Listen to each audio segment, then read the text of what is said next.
Hey, good day, everybody. Welcome back to our Chavruta session live from Jerusalem with Rabbi Chaim Goldberg of the Noahide World Center. He's put together some beautiful material on the Kuzari, and we're on chapter 7 today of his lesson series, and it gets very, very deep and intricate for sure. So I look forward to see what the rabbis got to share, because I really enjoyed.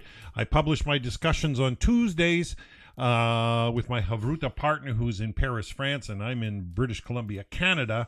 So we're about 9-hour time difference. And so often I encourage everybody out there that's got a Chavruta partner to be patient. And if you haven't connected with a Chavruta partner, be kind, reach out often, and respond to every email that you get from your partner. Just click and connect.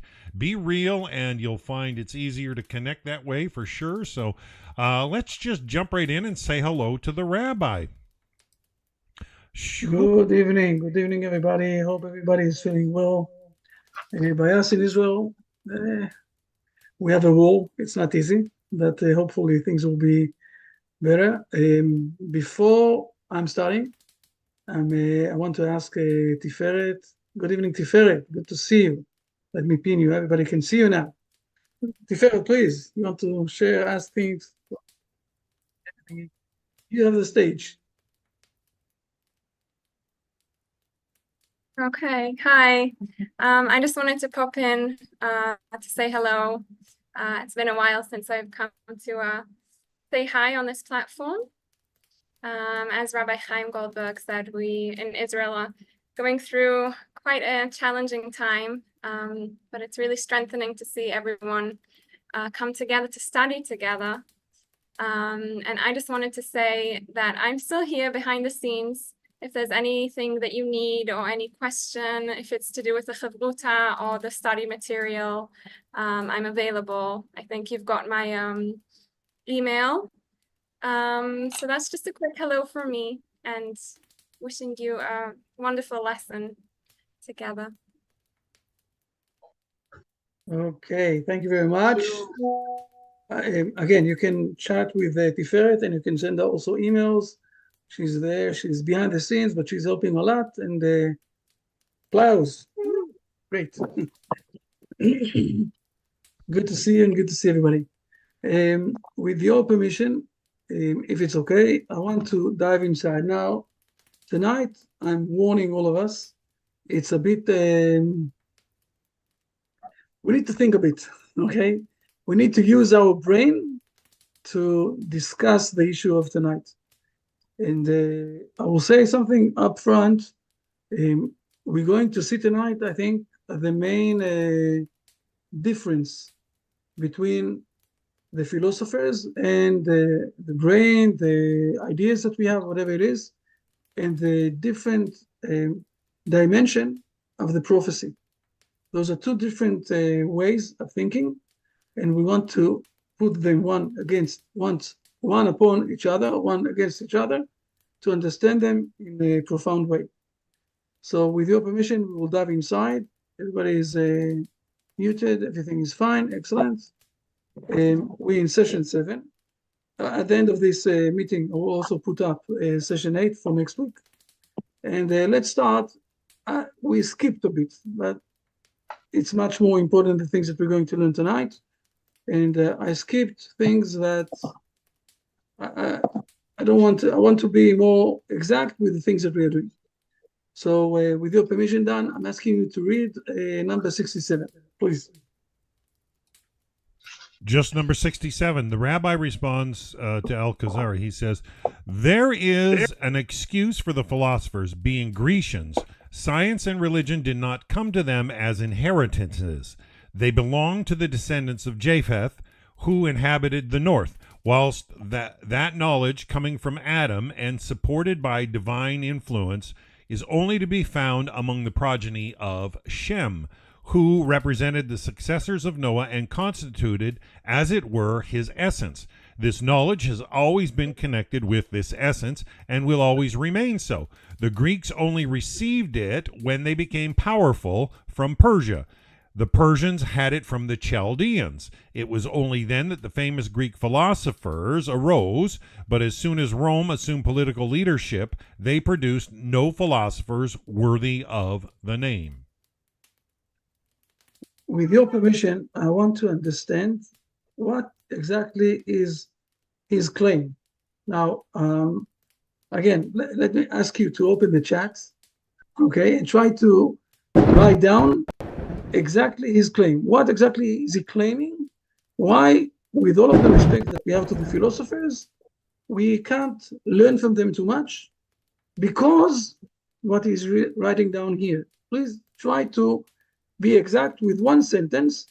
Why don't we need to learn? Why we don't need to learn or to accept the ideas of the philosophers? Please.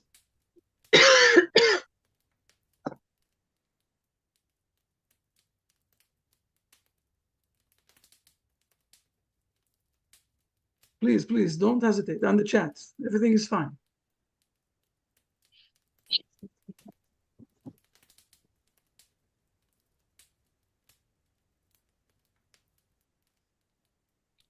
No one needs to mute the microphone. Okay, fair enough.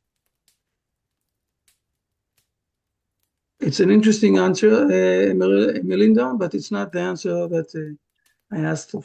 Okay, fair enough. Again, try to find the exact point. Why, even though they're very smart, we can't rely on their smartness.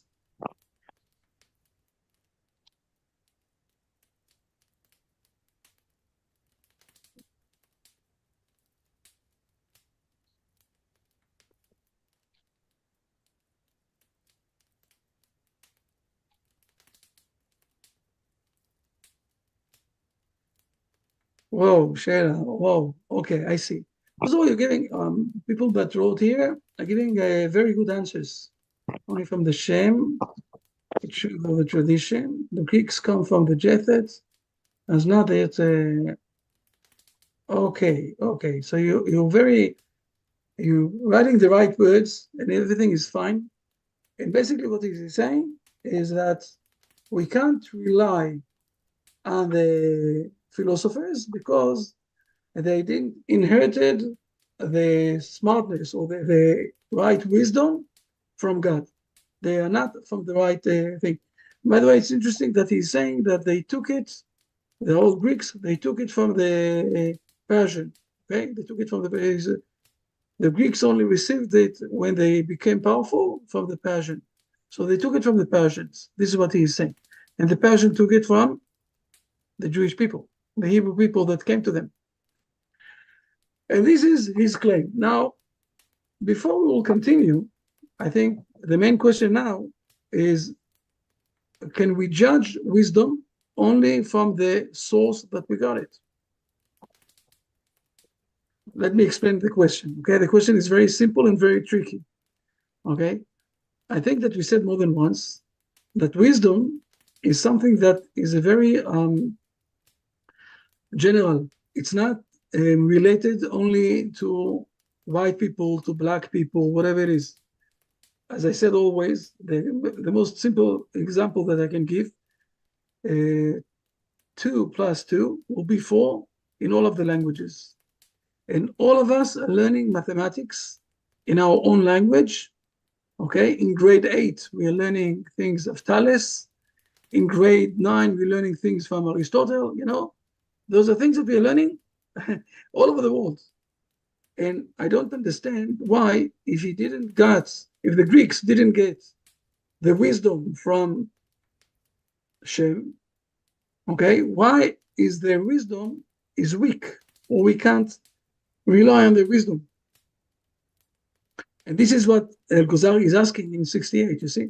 Does this mean that Aristotle philosophy is not deserving of a credence? Why? Because he didn't get it from the right place or from the right person. And now we're starting to move inside to something very, I will say, very profound, to understand the difference between wisdom and between prophecy. So let's read, please, 69. Now, before we're going to read 69, I'm asking you to try to find the exact, because this is what I'm going to ask you to try to nail. What exactly are the things that you can't rely on? Okay, that we don't have answers for. Please. Okay, Read 69. The rabbi says, well, to the question that does this mean that Aristotle's philosophy is not deserving credence? The rabbi says, certainly, he exerted his mind. Forgive me, I'm going to sneeze. Bless you. He exerted his mind because he had no tradition from any reliable source at his disposal. He meditated on the beginning and the end of the world, but found as much difficulty in the theory of a beginning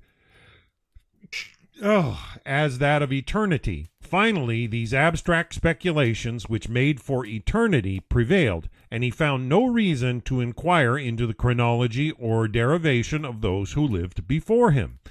Had he lived among a people with well-authenticated and generally acknowledged traditions, he would have applied his deductions and arguments to establish the theory of creation, however difficult, instead of eternity, which is even much more difficult to accept.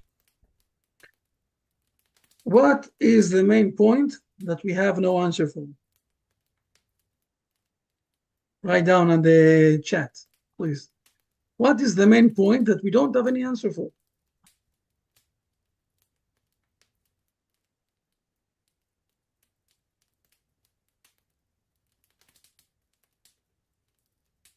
The beginning. They didn't believe in creation. Odette. Okay. Creation is a question of beginning, origin of creation. The creation is being mentioned here, and it's true. And okay, please, yes. Who else is writing?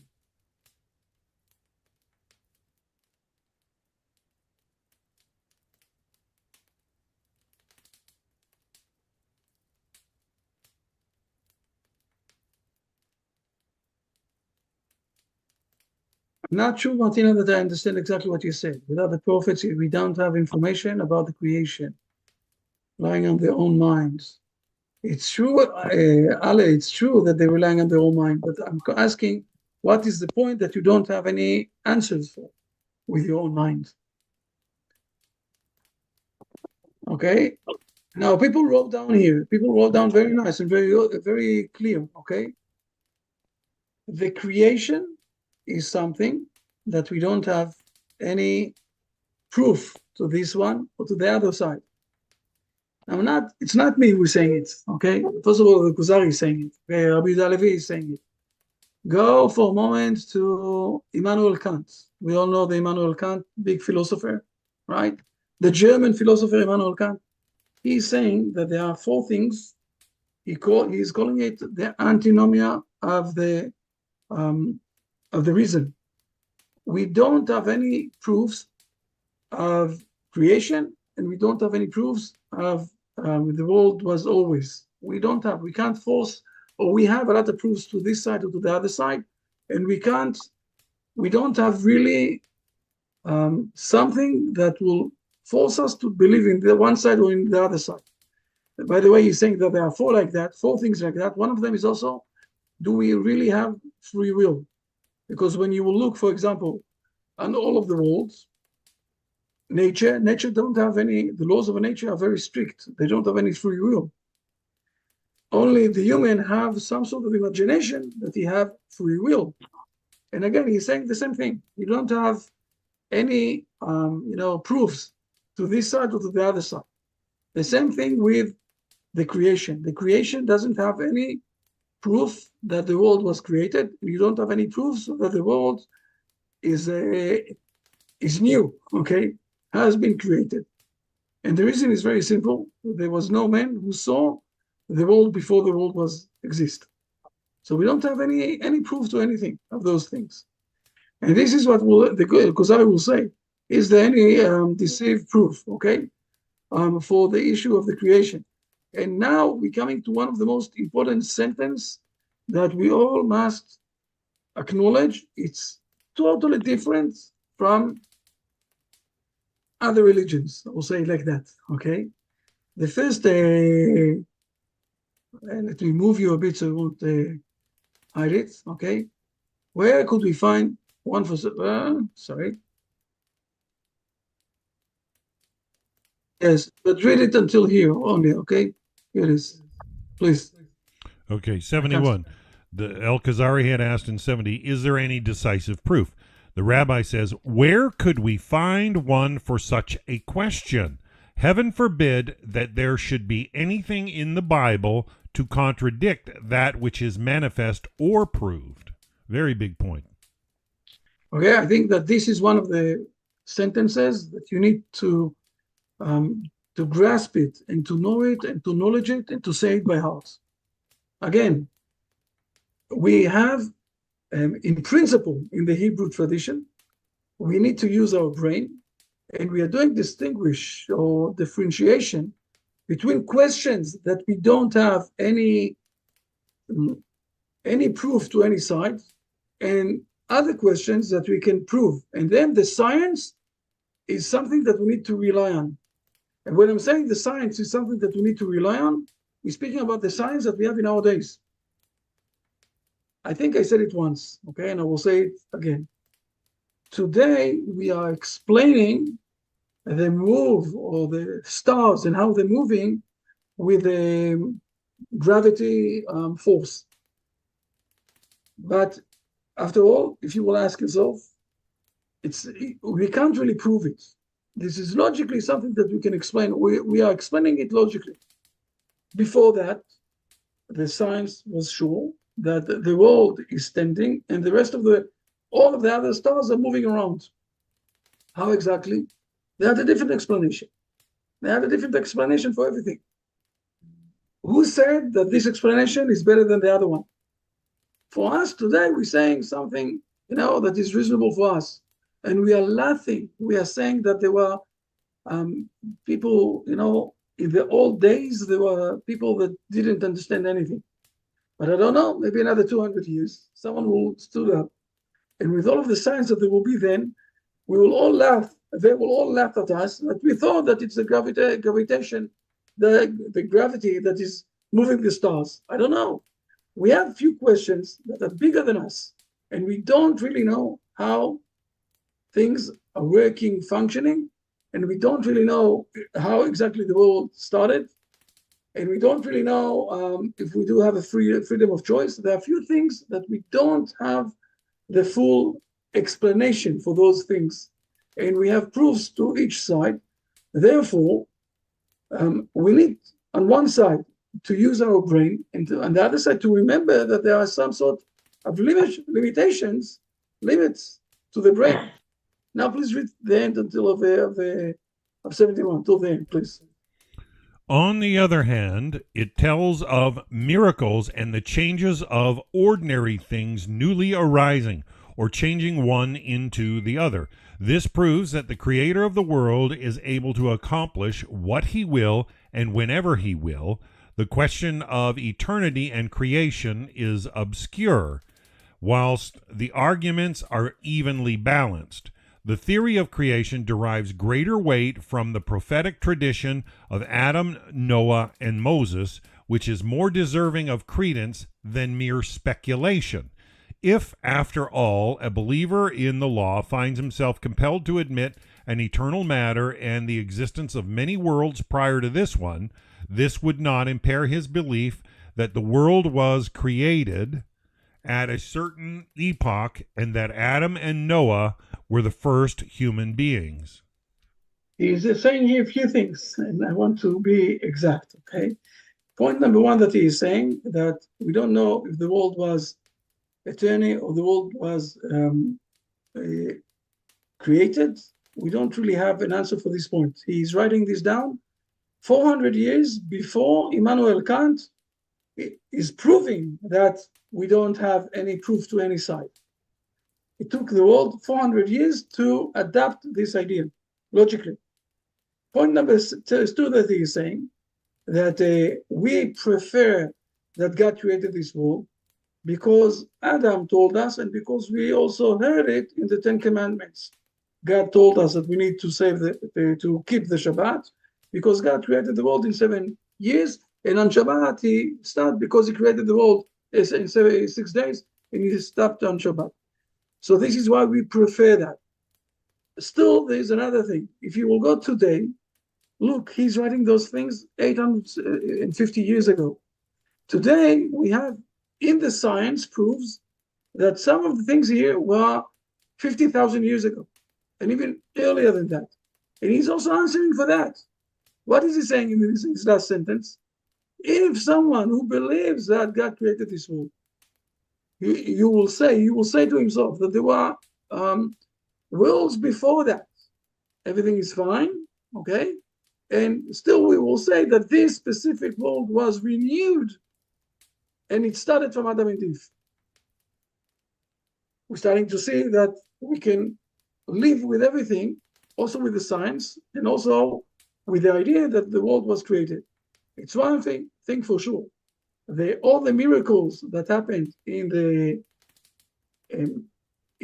by the Hebrew people going out from Egypt, all those miracles, it is teaching us that there's some sort of I will say, creator here in this world who have the ability to change the world.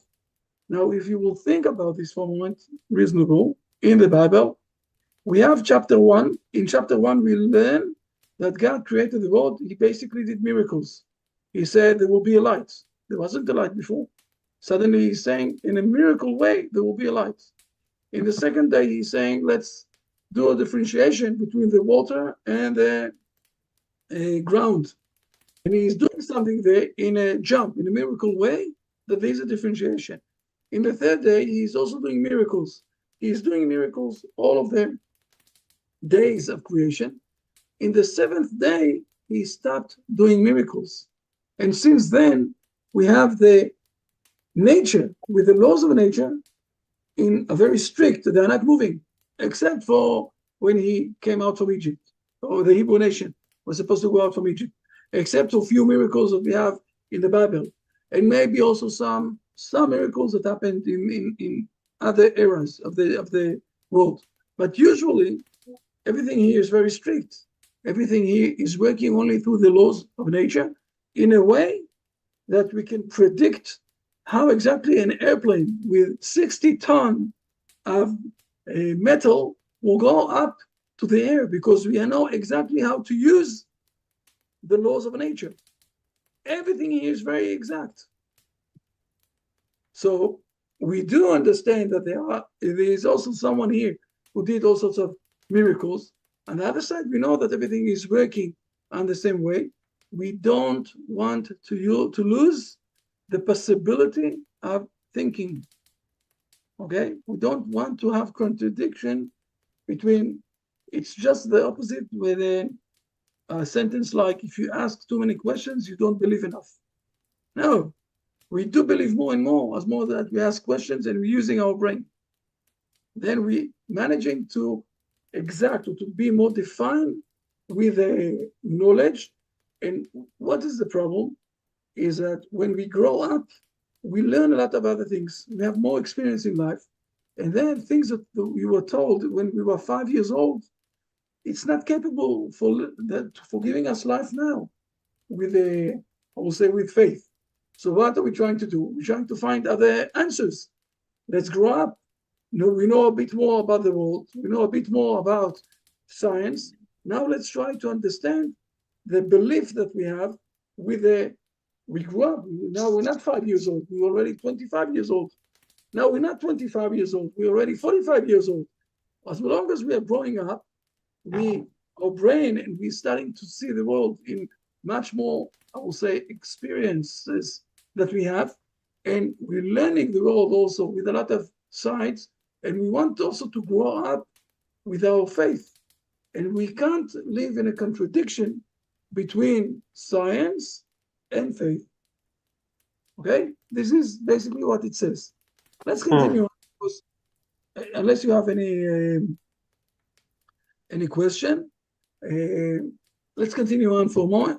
If you want to ask something, this is the time. If not, we will continue on, because it's only the beginning. Okay? Now that we're starting to see, I will say, how we need to dance with our brain on one side and with the faith on the other side. Okay, I want to go one step ahead to understand, and this is a continuous of this part, to understand the different era of the prophecy opposed to science. So if you have any questions, this is the time. If not, I will continue. Please, everybody. Everything is clear? Question, I have a question. Shoshana, I have a question. What if there is no science? There is science. You can't ignore. How do I know that there is science? Shoshana, raise your hand. Okay, that everybody will see. You live, where do you live, Shoshana? You live in India, right? I live in Israel, right? Some people here live in British Columbia, Canada, at the other side of the world. How can we speak one with each other today? Because of science. We know how to use science in an amazing way to have the screen, to have all the, I will say, programs behind this screen, and we can speak one with each other. So we're using science? Yes, we're using science. We have also satellites. We have a lot of things, so we can speak one with each other. How is this working? We have science. Let's be reasonable, okay? I'm asking, we need to be reasonable on one side. We can't stay only in a way of unreasonable situation. We have the brain. Let's use it. Okay? Rabbi, can I talk? Yes, sorry? Can I talk, Rabbi? Yes, please. Rabbi, we are talking about the creation. Are we talking about the creation like human birth and or else animal birth, or else the creation of the earth and the creation of the world? In a moment, we're going to speak also about the human birth or animal birth, okay? In a moment, we're going to speak about this. At this point of time, we're speaking mainly about the world and us as a human being, using on one side the brain that we have, and on the other side, using trying to understand the connection with God. We're not speaking about God himself. We're speaking about the connection that we have with God. And we're working hard to understand how to have this connection in the right way. And it's very important for us not to throw out the brain, not to throw out the reason, not to throw out or not to use, I will say, and to say to ourselves, if you believe, so you can't think. No. Let me use my brain, and even though I will believe. On top of those issues of thinking, I can also believe. Let's be exact. What are the things that we can answer? What are the things that we don't have answers? That the brain doesn't have answer. In a moment, we will see it also. We'll continue on. It's getting better from fast to fast. Okay? So let's continue a bit. Okay, let's continue a bit. Dan, I'm asking you now to read, look, from first of all, read 72 for a moment. 72, El-Kuzari, he says, thus far I find these arguments quite satisfactory. Should we continue our conversation, I will trouble thee to adduce more decisive proofs. Now take up the thread of thy earlier exposition, how the great conviction settled in thy soul, that the creator of body and spirit, soul, intellect, and angels, he who is too high, holy, and exalted for the mind, still less for the senses to grasp, that he holds intercourse with creatures made of low and contemptible material. Wonderful as this may seem, for the smallest worm shows the wonders of his wisdom in a manner beyond the human mind.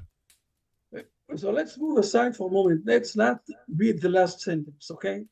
Because the last sentence is something that is skipping us to the next discussion. But before that, now we're going to the situation or to the question of, okay, fair enough. So you're explaining to me that I need to dance a bit, okay? With on one side to seek for the truth with my brain, on the other side to understand what are the limitations of my brain, of the philosophers. Fair enough. But there is something that I can't understand at all. And this is the point that the one who created men is also getting connected with men. This is something that I can't understand. This is what Kuzari is saying, and I want to say to you, we are so far today from nature and from normal things, so we can't even understand this question fully. I will say it like that. So to try to understand it a bit, I will give two things, okay? One will be with the logic, and the other one will be from the Bible. With the logic is, we all know, do you all know the Tamagotchi, remember the Tamagotchi that the Japanese did? Okay, the Tamagotchi, remember that? There was some sort of a game that everybody went, and why the Japanese invented this game, the Tamagotchi? Because they had a problem. A lot of kids wanted to have dogs or things like that. So they invented some sort of a game so you can, it's like a dog, even though you don't have a place to have a dog in Japan. But at the end, the bottom line, can you get love with this Tamagotchi? Can you love him? Can you really get connect with the machine? Machine is a machine, right? Machine will always be something that we, the human being, invented. We have today the Gemini, the ChatGPT. It's answering us. Can we get in love with this ChatGPT? It's insane to get in love with a computer. You can't really have, I will say, relation with a computer. Now, when we say that God is getting connected with human being, and I want to remind us all, this is exactly what the Kuzari is seeking for. He had a dream that God told him, you're doing the wrong deeds, even though your heart is very in the place. And he's searching how to get connected with God. And he's saying it's irrational to get connected with God. God is like us who created the Tamagotchi, and we are like the Tamagotchi, okay? This machine, this computer. We can't get in love with the ChatGPT. We can't get in love with the machine. It won't happen. Or we can't get connected. Love is connection. Maybe we can speak with this machine, and the machine is learning how with us and learning how to answer us. But after all, it's only a machine. It's not something that you can have, I will say, ask the ChatGPT once, that it will give you a joke. It will give you a joke. But every question that you will ask him, he will give you back. He won't surprise you ever. Try to speak with the person. Always he will have surprises with his answers.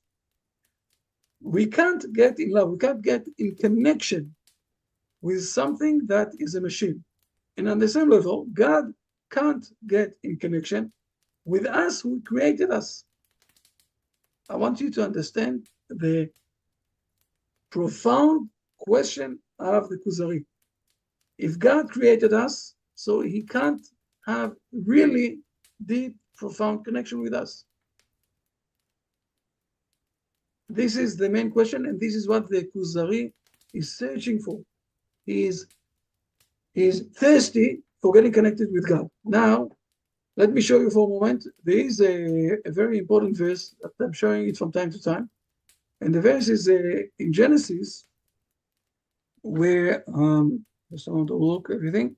Genesis chapter, no, not 18, sorry.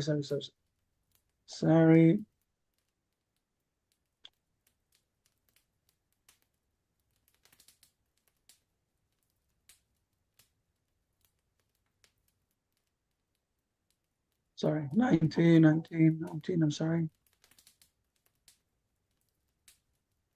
Maybe it's even after that.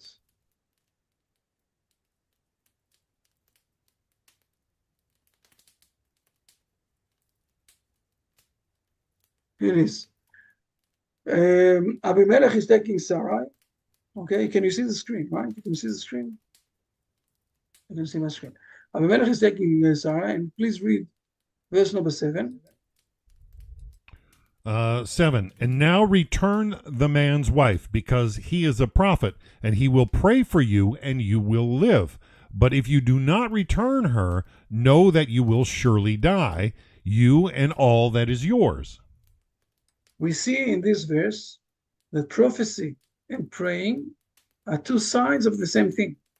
God is speaking with men, prophesying him, and men can speak with God, praying to him.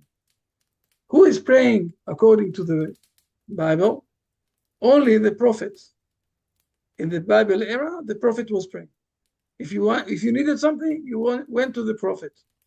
But the idea of having relation with God is something that it's irrational. It's not going with the concept, okay, of things. It's not going with the mind that we have. It's a different era. Let's try to understand this era. And this is what's happening from now on. I'm going back to the Kuzari, okay?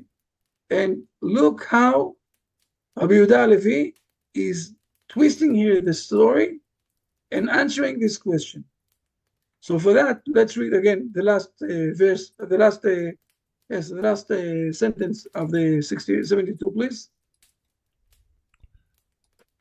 Okay, the last for the smallest worm shows the wonders of his wisdom in a manner beyond the human mind.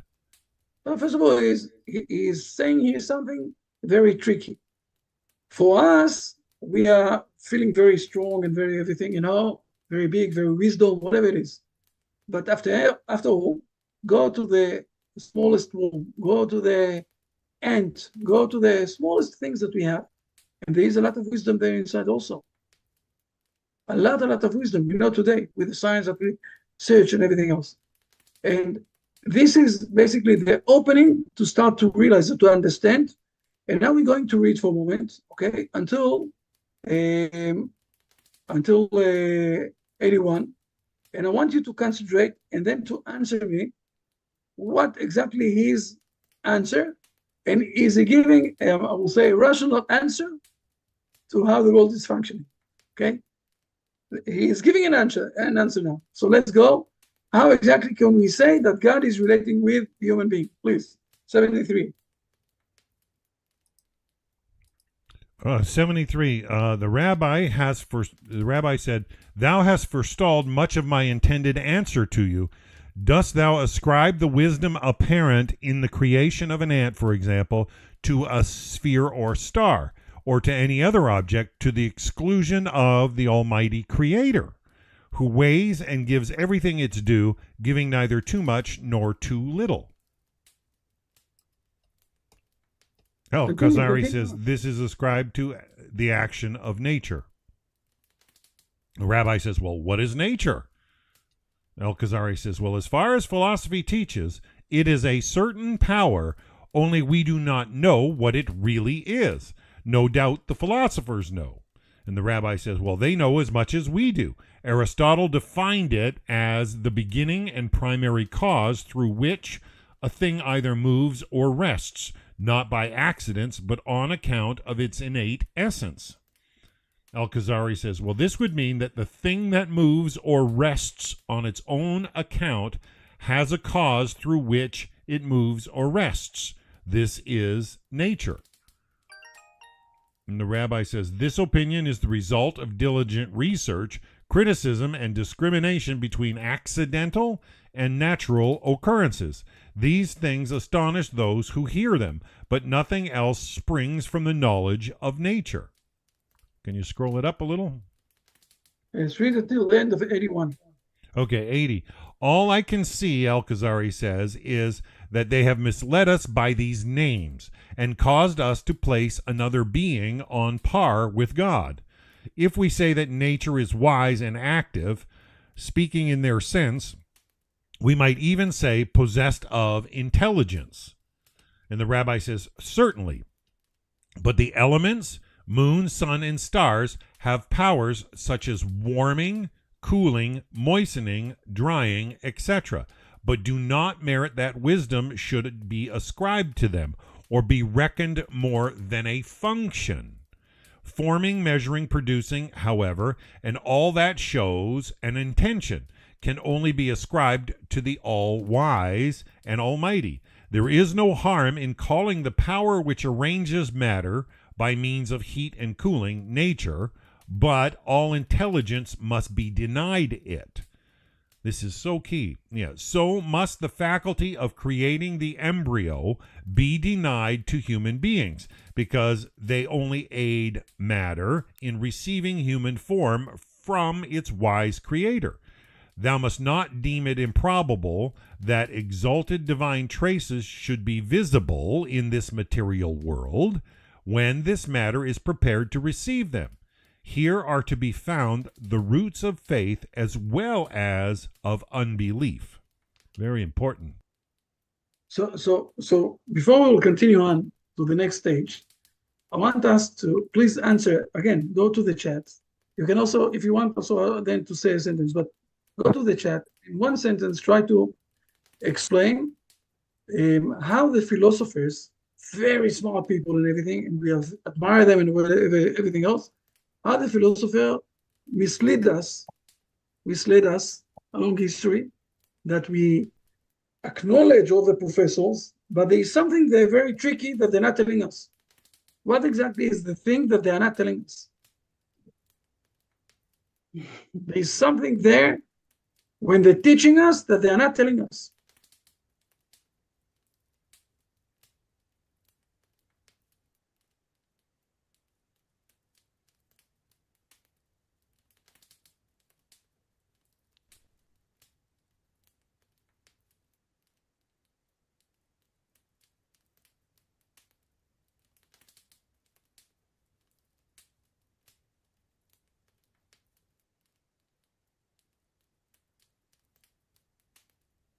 Okay. I saw also the questions before. I will refer to them also. Okay. Being guided, but they won't tell us what. I tell you what that. Who else? People are writing. Please don't hesitate. Write. What did you understood from this part? With a purpose, but only the Almighty wants to make it all.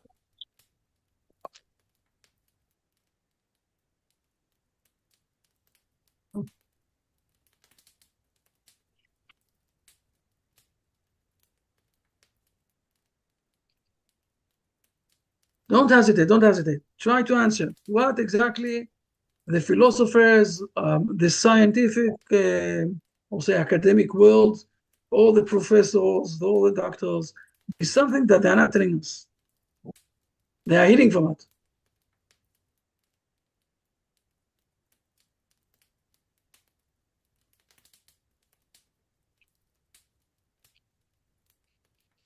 Martina, this is my question. What is missing in their argument?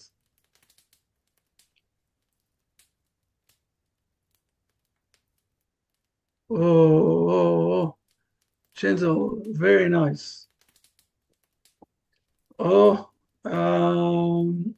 Jacob, you also saying something very important. Oh, Helen, very nice also. You're starting to nail it. Okay, you're starting to say it. Very good. Try again. Read it again. It will be much better that you will say it. Spill it out.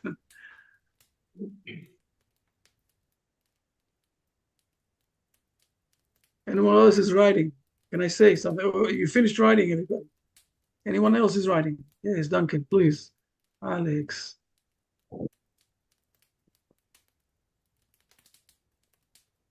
Very nice. You're writing it. You very good. You're nailing it, all of you. Okay. I will say it.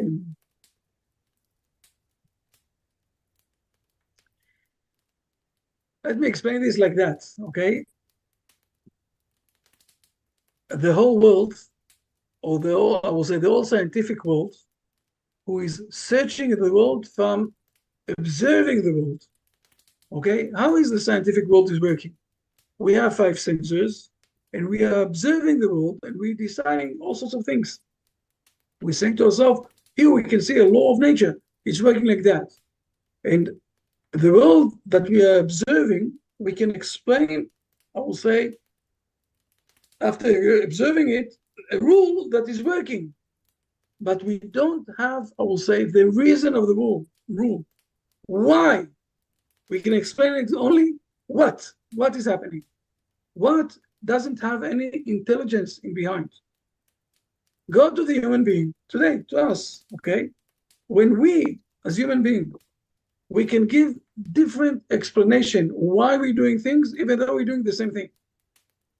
We can do the same action, and we have a different, I will say, ambitions why we're doing those actions.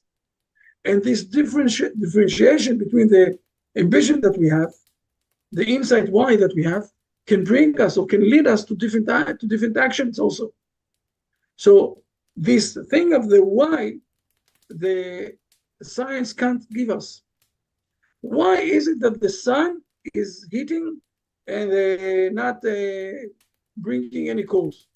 We can explain a lot of all sorts of ideas and laws of nature, whatever it is, but we are describing something that is there.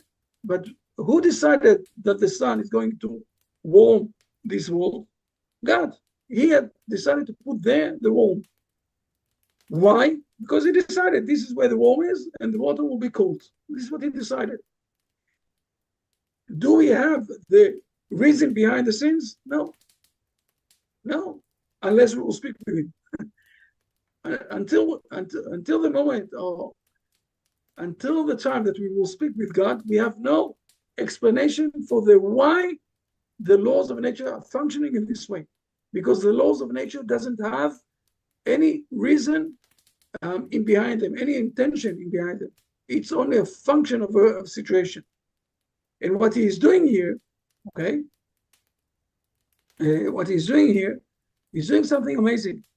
He's taking an example from how human being becoming, how can we bring new life to this world? In a simple way, we're just putting the seed inside, the man is putting a seed inside the woman womb. The truth is that if you will go to the doctors, they will tell you, and those are numbers that I'm telling you, I'm responsible for those numbers, that even if you will take 100% of people that are functioning and can give a good seed, and the woman is in the time that she can give the birth, still only 20% will give birth and 80% won't. And the doctors don't know why those will give the birth and those won't. And they don't know how to predict it. And even people who are secular, who don't believe in God, told me, professors, that there is something else here in this situation that is also in behind the scenes. And this is the example that he's taking. He's saying, at the end, we can use the nature. We know how to use the nature, but we don't have, especially when we're speaking about a new life here in this world, and life is something that have another dimension in this world. Life is not only a function here, something else. When we're speaking about life, this is where we know that there's something else involved. Do we know exactly what and how? The last sentence here is very important. It could be the foundation of a belief and the foundation of unbelief. Okay? Foundation, the roots of faith and the foundation of the unbelief. Because we don't have an explanation for that. In a moment, he's going to give a very nice example that is very important to learn also. And then we can conclude, or maybe we will be able to conclude all of this session to understand what he did here. Okay? But because we have something, I will say, in every human being, we have something else that is not only functioning as a nature way. The body is a nature, is under the stricted nature laws. You can go to the hospital and you will see it. And also with the body, for example, if someone, God forbid, have a cancer, okay?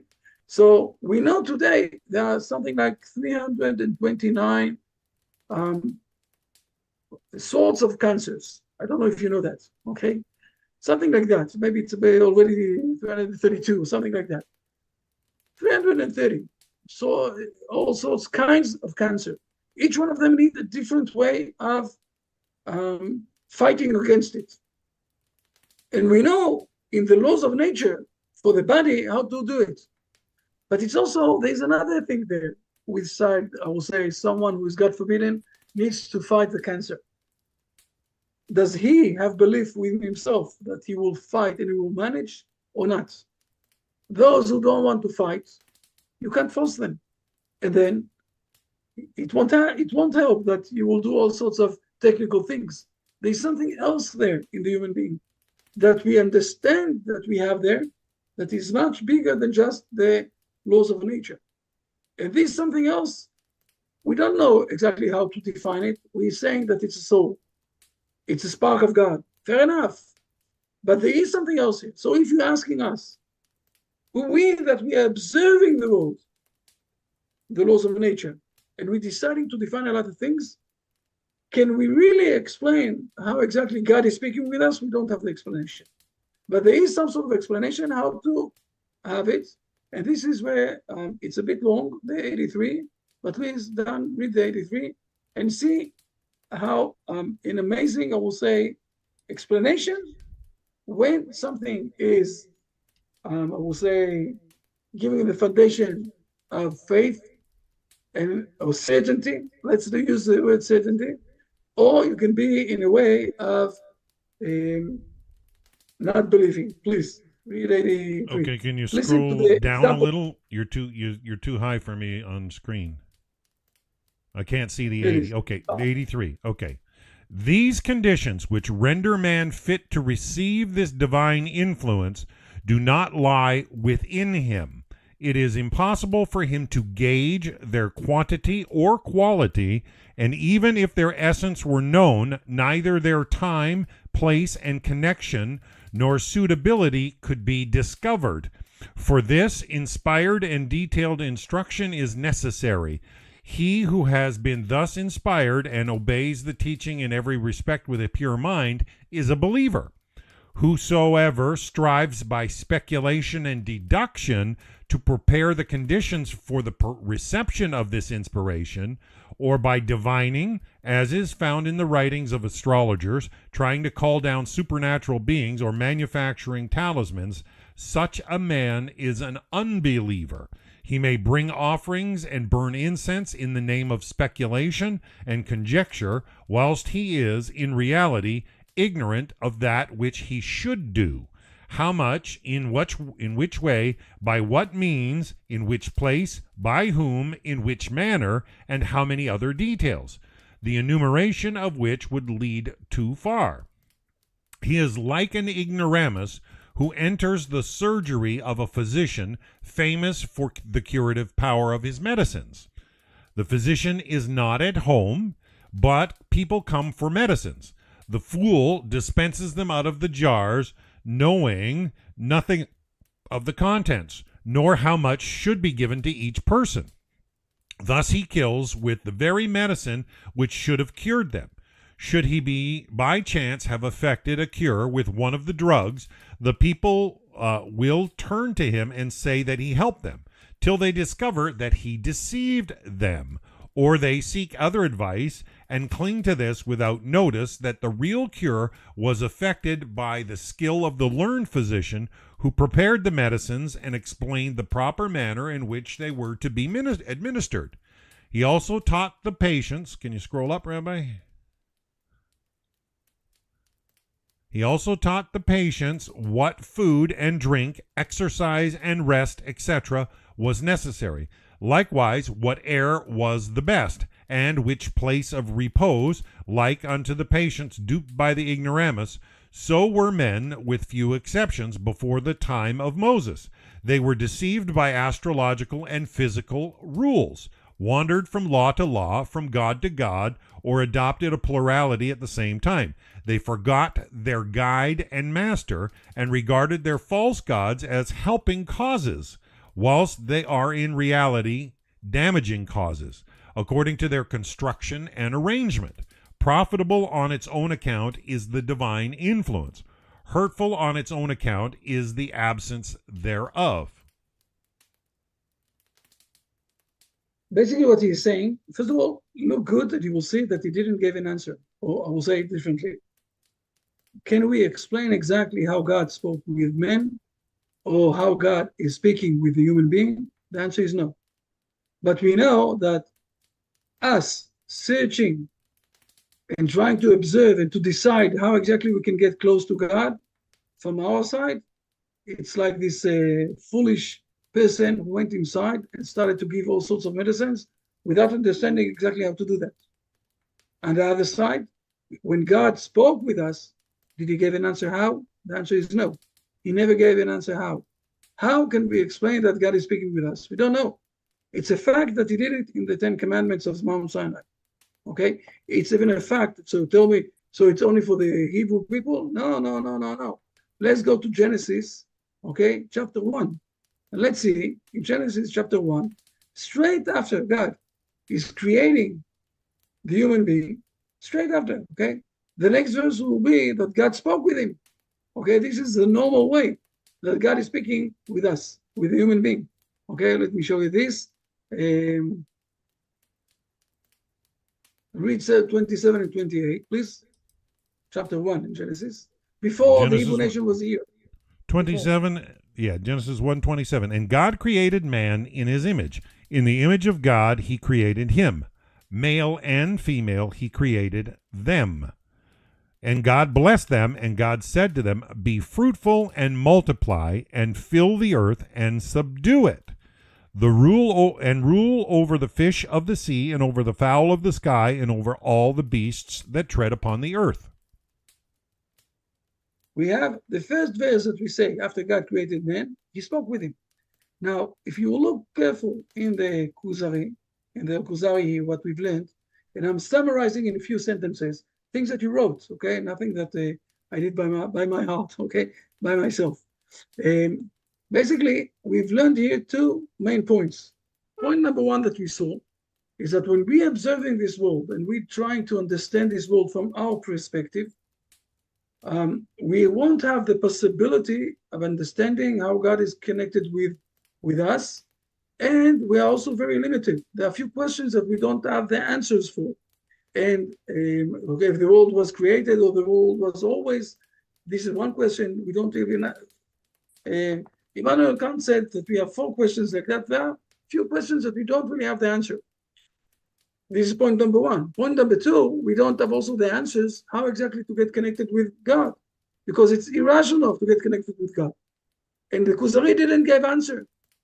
He said, but we saw that it's happening. And the difference between if I'm trying to say this is the way to get connected with God, so I'm just like the foolish person there who's giving drugs without understanding how to give the drugs, to whom to give the drugs, and what drugs are helping what illness. Or you're going to listen to what God have to say to us. One of the things that he have to say to us, hold the 7 commandments. Fair enough. He said it to us. Okay? We can think that it's reasonable, but it's not because it's reasonable. It's because we want to get connected with him. Those are the things that he told us. So you will tell me, but I don't understand this prophecy issue. The truth is that the philosophers never understood the issue of the prophecy. Now Aristotle is writing down that he can't understand this issue of prophecy. But the Kuzari is not answering. In the next lesson that we're going to learn, he will say something, but when we will learn this again, we will see that he's saying at the end, I'm not promising that it happened like that. This is a question that we don't really have answers today because we don't have the prophecy today. So for us, it's a bit, it's a different era that we lost. Hopefully it will return back. By the way, where exactly it's going to return back?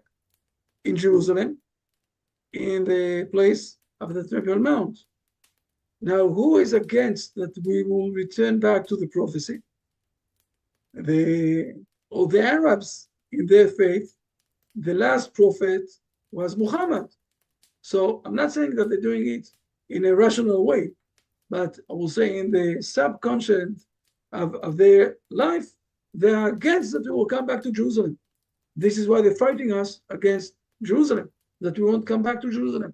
Because if we will come back to the full Jerusalem, we will also come back to the prophecy, and we will start to work in this new dimension. And it's a different dimension. By the way, the non-Jewish community will have also prophecies. Okay, it's not only going to be stored only with the Hebrew community. I'm not going inside to this issue of the prophecy now. Just I want us to understand what Rabbi David did here. He said to us, let's be very honest. We don't know exactly why the nature is working or functioning in this way and not in the other way. We know that this is how the nature is functioning, but why? We don't know. And the why is only when we're going inside. We're going inside to speak with God. God is speaking with us, okay, the prophecy, and we're getting from him a lot of explanations of the why. I will give an example.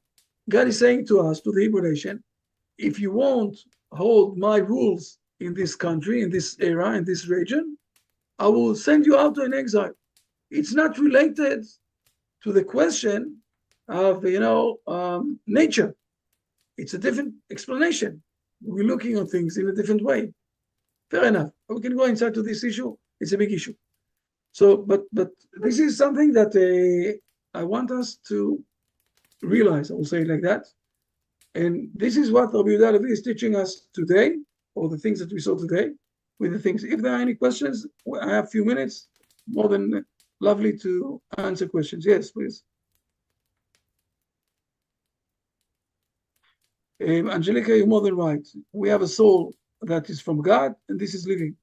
A lot of times I had students. I was a high school principal, as you know, and a lot of students, they said they were in a rebellion. It's teenagers, with a lot of rebellion. And some of them said, but I don't believe in God. My answer always was, okay, fair enough. But I'm really satisfied that God believes in you and still giving you soul. Okay, so they were very upset. But I don't believe in God. Fair enough, but he believes in you.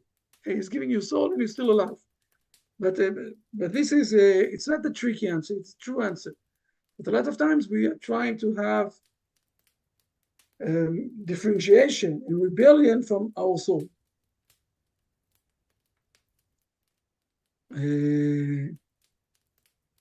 Right, Martina, you're more than right. It's really, we need a lot of courage to say that we don't understand everything. And it's basically to say to ourselves that we're not controlling everything. We don't know everything. It's true. It's true. And it's hard. It's hard to say that.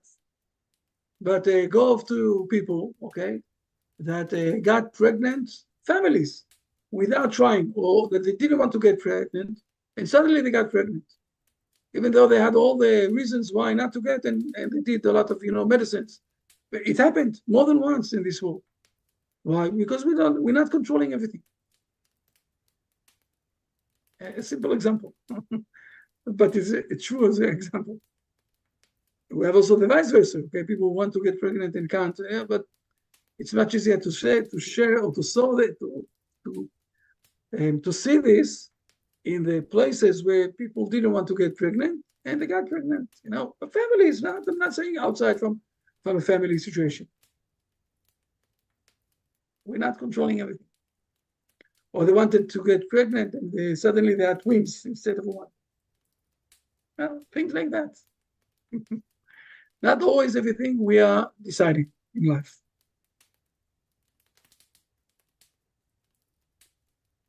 Okay. Any more questions someone wants to ask loud? If not, it's okay to. I have other things too. I need to go to another lesson too. That I need to get.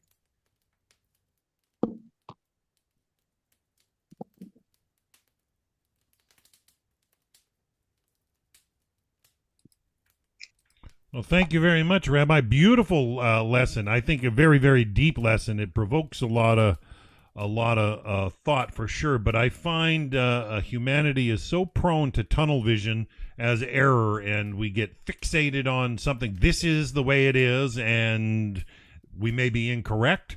And often, when people bite on that lure of tunnel vision, they tend to run into error. So. Rabbi, I want to thank you for today's class. Hashem willing, are we on for next week? Hopefully, yes. Yes, hopefully, yes. If you will close the outside, I will say another personal thing. I don't have But we need- I don't have ability. I'm not co-host. Okay, fair enough. So we won't say it. Fair enough. Have a wonderful week ahead. And again, if you have any questions, if you have anything to ask to something like that, don't hesitate, send me emails. I know, Francesca, that I need to answer you for the last email I saw that you sent me, but I had a very busy weekend. By the way, we're not opening the computer on Shabbat, so it's also, we don't have it, So, but I will answer you. But again, if you have any questions, anything that you are not, it's not clear, don't hesitate. And in the next coming few hours, we will have also the next part of the Kuzari. Awesome. We don't have it yet on air, but it will be on air. Okay. Fair enough. Hopefully, Jacob, you're available Tuesday at our usual time, and we can do our lesson 8 together on Tuesday. It's been a joy getting to know you and have chit chats about this discussion. He brings a lot to the table, so it's a joy. Excellent. So on that note, Rabbi, we'll sign out for today. I am planning on being back in about an hour and 20 minutes with Rabbi Carmi Ingber in the Nativ Zoom room, and it should be exciting. So he's got this unique format where he's hoping that he'll take 5 or 10 questions up front, and then he'll unload a message integrating those questions into the message.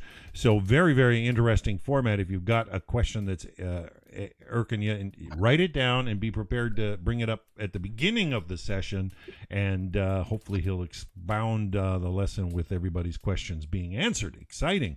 So that's in about an hour and 20 minutes from now. So until next week, we'll be back with more of our Chavruta sessions with Rabbi Chaim Goldberg of the Noahide World Center. Till then, bye for now, everybody. Bye, everybody. Bye. Bye-bye. Thank you. Bye. Bye.